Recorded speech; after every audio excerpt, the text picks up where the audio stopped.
Thank you so much. I'll try to keep my intervention quite brief. I know some of the points that I'm going to touch on will be also touched on by other people here in the room.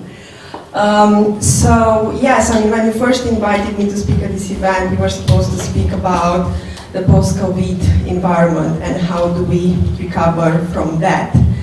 And I guess today we must address the elephant in the room, the conflict in a neighboring country and the impact of that conflict on the green transition and on climate policies in the near future this year and over the next years.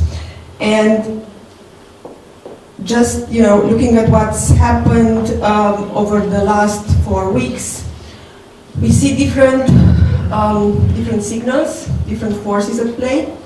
So first of all, immediately after the beginning of the conflict on the 28th of February, IPCC published a report on adaptation to climate change. Actually, a report which was more of a summary for policymakers. And the findings in that report are quite worrying because basically the report is telling us that climate change is happening faster than initially envisioned by scientists. Now, some of you probably saw that report or heard about it, but I guess most of you probably didn't because the eyes of the media and the eyes of the public were on the 28th of February on the conflict in Ukraine, rather on that report and the findings in that report. So clearly over the last month we have seen politicians, decision makers being quite focused on the event in Ukraine. And less attention was paid to climate change, which is and remains a pressing issue. Then we have seen the reaction to the conflict in Ukraine, the attempt somehow to cushion consumers from high energy prices, somehow to make up for the energy and the supplies that we import from Russia. And we have seen a turn towards fossil fuels sometimes. We have seen rebates for diesel. We have seen plans for France and Sweden for this kind of support for fossil fuels. However, over the last month we also have seen signs that are making us to be hopeful when it comes to our ability to tackle climate change.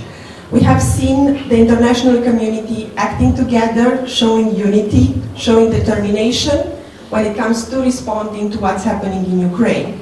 And we need the same unity and determination to tackle climate change. So we can definitely learn from the response to the crisis. And then we also have seen the response of the EU, US, and even Romania, of course, to the events in Ukraine. And we have seen a commitment towards accelerating the green transition and a thinking about measures that can apply on the mid and long term to accelerate the green transition. Accelerating the green transition is something that I believe there is an agreement that we need to do on the mid and long term. So briefly, because I know that you have many speakers that need to address these topics today, I'll conclude my intervention with some remarks on Romania, or more related to Romania.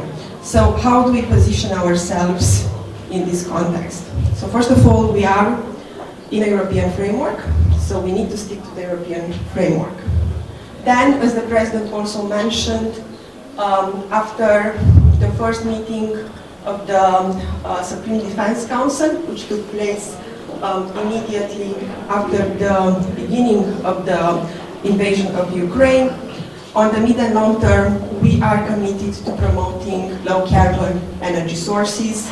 We are talking about renewables, we are talking about nuclear power. At the same time, I think we need to appreciate that there is a silver lining, or we can find a silver lining in this overall situation. I think the conflict in Ukraine, the situation in Ukraine is creating some opportunities for us, some opportunities to work with our strategic partners, for instance, to work with the United States on low-carbon energy sources. And this was something that was also mentioned by President Iohannis recently. There is an opportunity also to work closer with our neighbors on different strategic projects, energy mega projects, in the field of energy transport or power generation. And there is also an opportunity for us as a nation to come together. There is an opportunity for coalitions across political parties to support projects in our national interest. And just before I conclude my intervention, we have all heard in recent days people speaking about the new world order, the new order that might emerge as a result of the conflict in Ukraine. And I think we have a great opportunity to make sure that sustainability and responsibility towards our climate is at the very center of this new order. Thank you so much.